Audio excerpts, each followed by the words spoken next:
بسم الله الرحمن الرحيم. اللهم وفقنا لما تحبه وترضى. maanta mowduuca aynu haddii ilahay yidhaha wax yar ka tilmaami doona waxa uu noqonayaa mowduuca halku dhigiisu yahay athiqa nafsiya ama kalsoonida shakhsiga ah. luqadda ingiriisida kolley dhalinyar badan baa ingiriisida wax ku akhrida waxa uu noqdaa self confidence.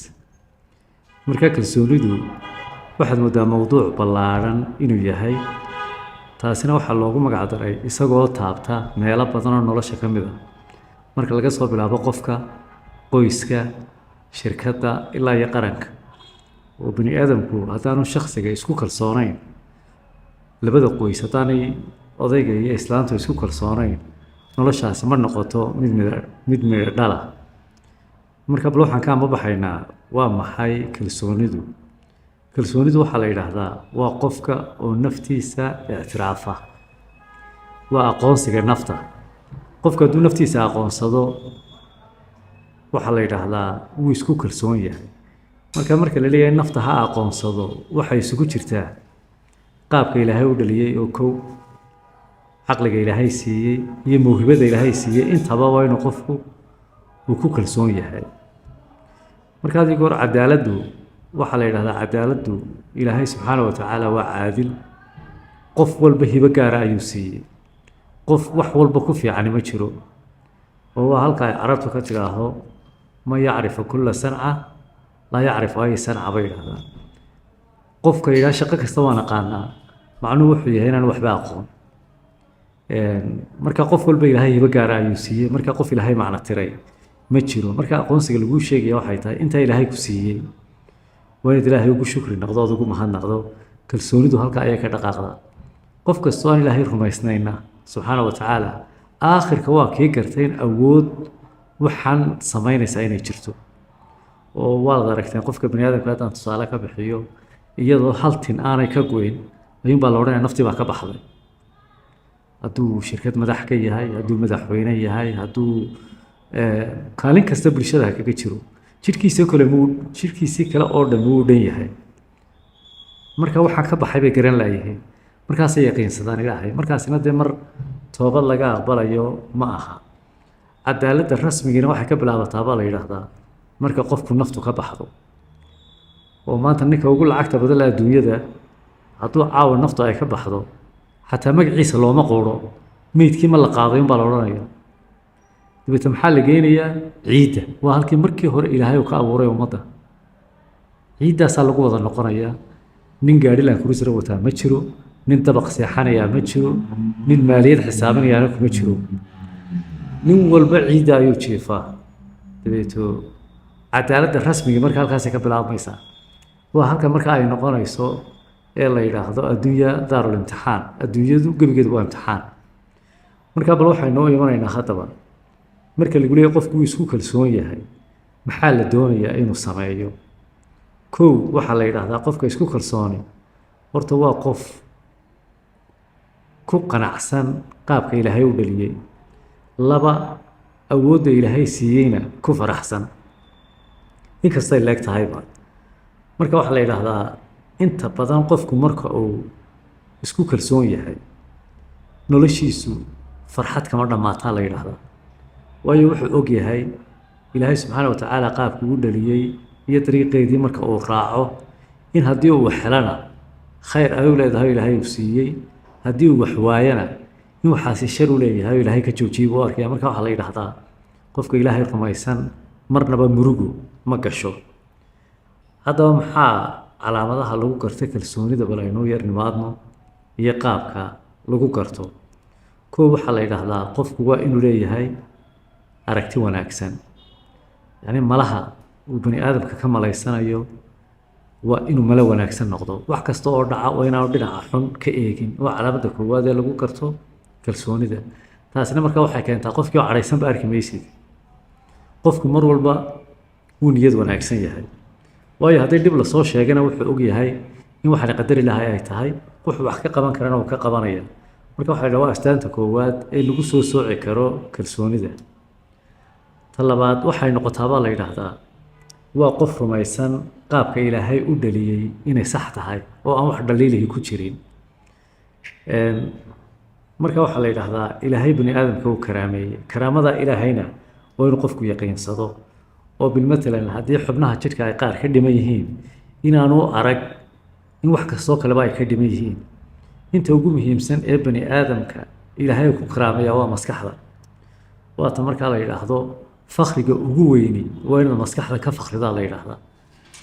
marka maadaama ilaahayna siiyey kalsooni sare, waxa ay muhiim u tahay ilaahay caqliga wayna siiyey oo qur-aanka weydinka ku arkay aayado badan oo kusoo ururaya afalaa tacqiluun afalaa tadakaruun yaa ulil albaab. waa caqliga ilaahay ina siiyey, kaasaa keenaba la yidhaha markaa kalsoonida. haddaba bani aadamku ta labaad ee markaa loo baahan yahay ee calaamadda kalsoonida lagu garto waxa ay noqotaa qofka oo yeesha hadaf. hadafku waxaa la yidhaahdaa waa inuu noqdaa hadaf dunyawiya iyo hadaf aakhire labadaba. qofku hadduu adduunyuu daba carara baa la yidhaahdaa kii aakhiro iloobaya. waa sida maanta dad badan ay ku halaagsamayaan oo adduunkii waa wax dhammaanaya laakiin dee aakhira ma dhammaanayso marka qofku hadafkiisa inuu ku daro. haddaba waxaa la yidhaahdaa hadafka marka la dejinayo fikir buu ka yimaadaa kadibna ficil buu isku bedelaa. marka fikirku fikir wanaagsan oo qiyamkii islaamiga waafaqsan hadduu noqdo, ficilkuna uu sidaa noqdo, qofkuu guulaystaa baa la yidhaahdaa. marka halkaa xisaabbay ka soo saarana waxaa la yidhaahdaa xagga ingiriisida thought plus action equal success baa la yidhahdaa. waa qofku markuu fikirayo oo si saxa uu fikirayo, maaha fikirka khilaafsan qiyamka islaamiga, maaha fikir saxa inuu ku fikiraya weeye. hadduu ganacsi ku jiro, hadduu siyaasad ku jiro, hadduu aqoon kaleba ku jiro, hadduu si saxa u fikirayo wixii dulmi ku keenayo uu iska ilaaliyo, ficilkeediina uu sameeyo, qofkaasi wuxuu noqonayaa qof guulaystay fi dunya walaakhira. marka waa calaamadaha lagu garta baa la yidhaha kalsoonida. ta afraad ee lagu garta kalsoonidu waxay noqotaa go-aan qaadashada. markaa kalsoonidu qofku waxay bartaa saddex xaaladood hadduu qofku ku jiro waxaa la yidhaha go-aan yaanu qaadanin. kow, hadduu aada u faraxsan yahay waxaa la yidhaha ballanna yaanu qaadin, go-aanna yaanu qaadanin. go-aankaasi hadhowto fulintiisu way ku adkaanaysaa. marka qofka suuraddii ama imagekii uu ku lahaa bulshada ayaa isdhimaysa. ta labaad waxay noqotaa qofku markuu cadhaysan yahay go-aan ma qaadan karo, waayo go-aan qaldan baad qaadanaysaa oo hadhowta raad xuban ku reeba sumcaddaada. ta saddexaad waxay noqotaa qofku markuu murugaysan yahay go-aan ma qaadan karo. marka qofku markuu isku kalsoon yahay baa la yidhaha saddexdaa xaaladood hadduu ku jiro go-aan ma qaato. hadduu go-aan qaato gafaf badan buu gelayaa, hadhowtana sumcaddiisa waxbaa u dhinmaya. waa waxyaabaha ay kalsoonidu keento. iminka kalsoonida waxa ay ku matelaan qoladan kalsoonida wax ka qortaa, waxay ku matelaan baabuurka. baabuurku markuu socdo caqligiisu waa breega. haddii gaadhigu si kastuu qurux badan aanu breeg lahayn, dee adigana uu ku halligaya, ummaddana uu halaagaya. kalsoonidu baa la yidhaha marka waa breega qofka bani aadamka ee ilaahay u sameeyey. marka qofku haddii ay kalsooni darra ku dhacdo waa kan boqolka xanuun ee nafsaaniga ay ku dhacayaan. waynu arki doonaa marka kalsoonida zaa'idka qofku helana khaladaadka ay leedahay iyadana waynu arki doonaa haddii alla idmo. marka taa laga yimaado tashanaad waxay noqotaa qofku markuu intaa sameeyo waxaa la yidhaahdaa waxay farxad gelinaysaa noloshiisa oo wuu ku qancayaa haddii uu helo iyo hadduu wax waayo iyo hadduu wax ku guulaysto iyo haddaana ku guulaysan. marka waa halka carabtu ka tidhaahdo alqanaacatu kansu laa yafnaa bay yidhaahdaan. qanaacaddu waa qasnadaan dhammaan, waa qasnadaan dhammaanayn. laakiin waa goorma? waa markaad adigu aqbasho qofnimadaada iyo dadnimadaada. laakiin dadkeennu waxay balaayo ku dhigeen hadday wax xumaadaan dadkanunba eeda saaraya. aabbahay baan sidan yeelay, abtigii baan waxay la qabanayn, shirkaddii baan shaqaynayn, macaamiishii baa qolo kala qaadatay. qofkii markaa ma halkuu isagu ka aqbali lahaa qaladka uu ku jiro ee uu stylekan uu shaqeeyo bedeli lahaa ee qaabkan uu wuxu farsamaynayo tabteedii uu la iman lahaa, unbuu wuxuu waqtigu kaga lumayaa inuu dad kale dembiga saaro. taasina waa ta keentaa la yidhaha u horseeto qofka inta kalsoonida ka kaxayso inuu kalsooni darro ku dhaco. marka qof kasta oo bani aadam waana ta hadhow u horseetaa la yidhaahdaa inuu waxyaabo musayifa sameeyo sida haddii uu beriis iibinayo inuu beriis qaldan keeno si uu israa wuxuun u helo oo shaydaankiiba wuxuu u qurxinayaa wuxuu ku aakhira xumaysan lahaa hadduu dawo keenayo dawo qarriban buu keenaya hadduu qalab elektroniga keenayo qalab xun oo aan shaqaynin buu keenaya marka qofkii qanaacaddii baa ka lumaysa kadibna waynu aragnay oo dee meel wal oo maanta ganacsi ka jiraba kamarad baa ku xidhan qofku wuxuu iska ilaaliyaa inuu wax qaado dee kamaradu qabato dee kamaradii ilaahay baa qofka haysa oo meel alla meel kastood ku jirto 24 saacadood kula socota marka qofka isku kalsoonay wuxuu ka baqaa ilaahay subxaanahu wa tacaala waxaanu ogyahay jin iyo insi hadday isku yimaadaan wix ilaahay qoreen aanu dhaafaynin marka kalsoonidu rasmigii athiqa rasmiya alxaqiiqiya baa la yidhaha waa taa weeyaan laakiin tan gabay dhaclaynaysa maaha ee maalin aad iska dhigayso qofka isku kalsoon maalin aad dhulka gelayso maalin aad cirka gelayso taa maaha tani waa rasmi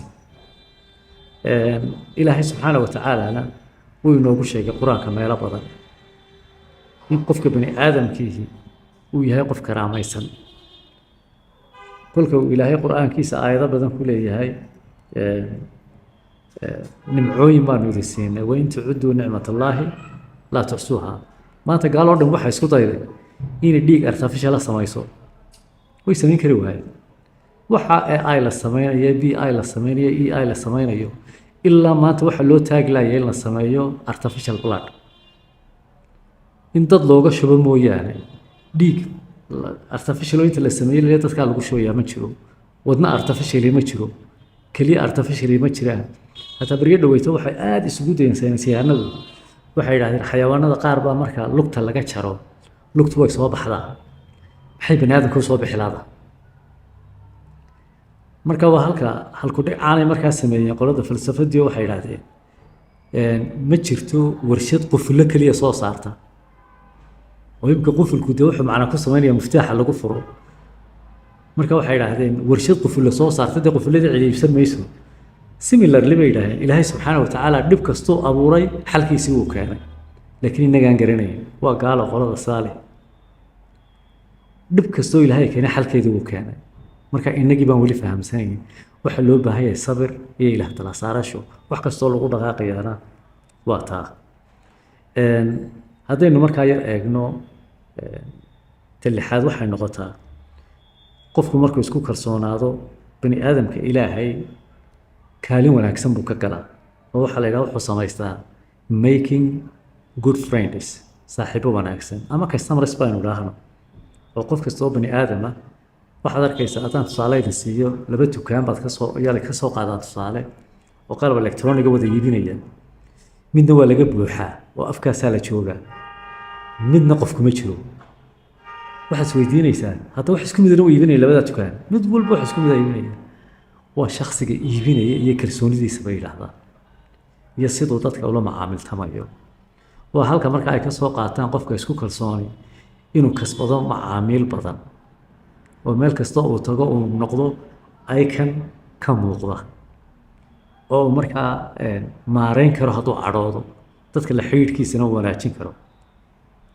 talabaadee markaa noqota calaamadaheedu waxay ka mid tahay inuu qofku wanaajiyo xidhiidhka qofka bani aadamka uu la leeyahay waxaa la yidhaha enjoyable relationship with a human being si kastoo qofkaasi ama ganacsigiisu uu yar leeco ama uu yar haddana weli shakhsiyaddiisi waa sidii kalsoonidiisu waa standard aan inaba isbedelaynin baa la yidhaahdaa waa marka laakiin ilaahay uu ku kalsoon yahay subxaanahu wa tacaala ilaahayna markaa waxaa la yidhaahdaa wuxuu u fududaynayaa wax walba oo waxaa la yidhaha labadii fudaydba dee culays baa u dhexeeya marka cusri kasta yusri baa ka dambeeya oo halkan ay nimankan ajnabigu ka yidhaahdaan marka habeenku ugu madow yahay ayaa waa berigu soo dhow yahay marka dhibka ugu darani uu ku hayo ayaa farjigu soo dhow yahay taasina waxaa keentaa la yidhaahdaa waa kalsoonida bal haddaba waxaynu u yar imanaynaa waxyaabaha kalsooni darrada keena ayaynu laba iyo mid ka tilmaamay haddii alla idmo kalsoonida waxa uu ka bilaabmaa baa la yidhaha jidhka qofka bani aadamka jidhka waa inuu qofku sida ilaahay abuuray ku kalsoon yahay oo dad baa waxaad arkaysaa kule maantoo dhan buu dhar xidhanayaa uu isbedelayaa kolba muraayad isku eegayaayo yani kalsoonidiisi baa dhiman kabtan iyo surwaalku ismale shaarki iyo surwaalku ismale iskuma kalsoona marka qofku waxa la yidhahdaa inuu jirkiisa ku kalsoon yahay. dadka qaar waxaaba jirta oo dhacda yidhaahda anugu fool xumayo xafladda iyo ma tegayo ma hadlayo, marka qofka waad arkaysaa kalsoonidii jirku inay ka maqan tahay oo qaabkii ilaahay u dhaliyey aanu ku kalsoonayn. laakiin markuu taa aqbalo wuu farxaya. farxadda la sheegaya halkaasay ku jirtaa. hadday xubni kaa dhimantahay inaad ku farxdo, waayo tan waa laga tegayaa, tan qof ku hadhayaa ma jiro. ama aad yaraatid ama aad weynaatid ciiddaasaa la wada tegi doonaa, laakiin ta inaad joogto farxad waa inaad kaga tagtaa, inaad qayla kaga bixin ayaa muhiim ah. ta kale waxa ay noqotaa baa la yidhaahdaa qofku inuu u dulqaato canaanaha ama dhibaatooyinka dadka kaga imanaya. kalsoonidu waxay keentaa in marka lagula hadlo aanad hadal kale ku soo celin. way kalsoonidu waxay keentaa dulqaadka waxa la yidhaahdaa. carabtuna waxay tidhaahdaa alxilmu sayid lakhlaaq baa la yidhahdaa. akhlaaqdaba waxa sayid u ah dulqaadka. dulqaadku rukumadu ku taagan yahay waa kalsoonida weeyaan. marka haddii aad aragtay inaad wax dul qaadanayn, waa inaad isku daydaa inaad wax dul qaadato, waayo hadalkan aad dhasanaysa tarjumaysaa si qaldan u tarjumaysaa. muxuu sida ay lahaa, muxuu moodayaa, waa ninkaan u jawaabo. marka waa idinka arkay dee wataa la kala dhammaan layahay. marka thin skinned baa la yidhaahdaa for criticism. qofku hadduu u dabco canaanta la canaanto ama haddii si qaldan lagula hadlo, qofkaa kalsoonidiisu way dhiman tahay. kan kula hadlaya ee doonaya inuu kugu ceebeeyo waxaan jirinna isna kalsooni darra haysa. laakiin adigii baa suuq u samaynaya haddaad isaga la sii muranto. marka waxaa la yidhahdaa Soomaalidu waxay tidhahdaa nin hadlay nin aamusiyaa biyey.